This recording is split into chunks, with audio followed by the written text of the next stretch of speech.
A pretty interesting story coming after the Broncos lost to the New England Patriots. Seems to be some unrest in between guys on this team. After losing to the Pats at home, head coach Gary Kubiak asked if anyone wanted to address the team. And newcomer, offensive lineman Russell Okung was the first one to speak.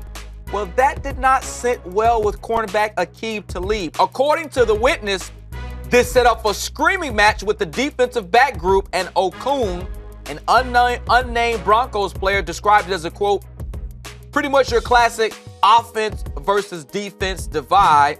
When you look at the defense, held the Patriots to 16 points. That's pretty good. But the Broncos offense only provided a field goal. You played defense in the league.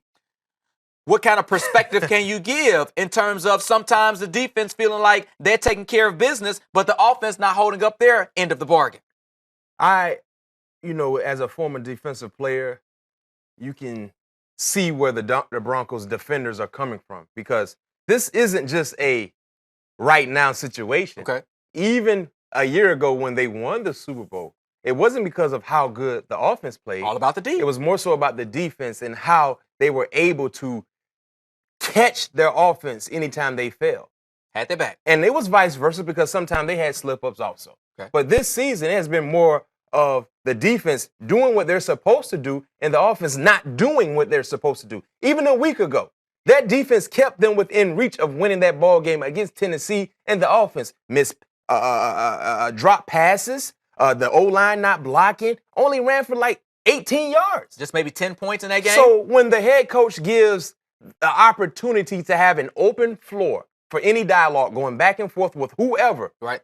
And that one person that decided to step up was a newcomer that was not a part of that championship ball club, and he is a part of a unit that has struggled after a emotional ball game where the defense did everything in their power against one of the best quarterbacks in today's game, and you feel like you should say something. The timing was off. Is this a big deal? Obviously, the media hears this, guys screaming in the locker room. They got some beef. They're not on the same page. You've been in a lot of locker rooms. I'm sure a lot of times guys are not on the same page. Exactly. But sometimes they can mend the fence and still come together. Is this a big deal? No, it's not a big deal, because I saw some quotes from players that said, this is an emotional ball game. Our defense is very, very emotional. So this isn't a big deal. This is an eye-opener, because clearly, as an offensive player, you see what your defense is doing. Your defense is balling, but we're not doing what we're supposed to do. If you had made one or two plays, they could have won this ball game. From the offensive line not blocking, you had wide receivers dropping catchable passes, and poor Trevor Siemian.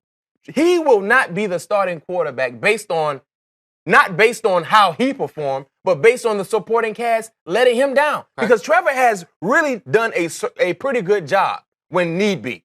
But you got passes that are not being caught, and they're catchable passes. You got how often has Trevor had to run for his life because the offensive line not doing what they're supposed to be doing, and he don't have a reliable run game to run on. Oh, not at all. Ever since C.J. Anderson went down.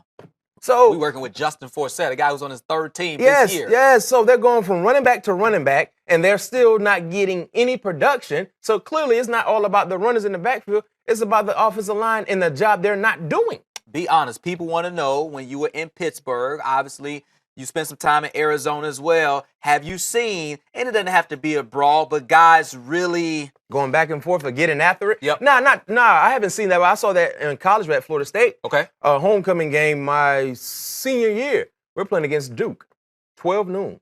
We're like, that's a game I'm not taping my wrist. We're going to knock these guys out in the first half. Let's get ready for homecoming activities for tonight. Have some fun. We're going to the ball game at halftime 9-6. Oh. Our offense only had 9 points against Duke. And the 2 field goals they got against our defense was based on turnovers from our offense, so they had a short field. Okay. People are going bananas. We're like, man, what are you guys doing? If we continue to play around, we're going to get in a for real heated battle with a team that we should easily knock out in the first half. Okay. So emotions run high, especially against teams you should be able to dominate. You don't see that a lot on the national football, on the professional level, because you're playing good on good. Regardless if the record is bad, you're still playing against some of the best players in the world at what they do.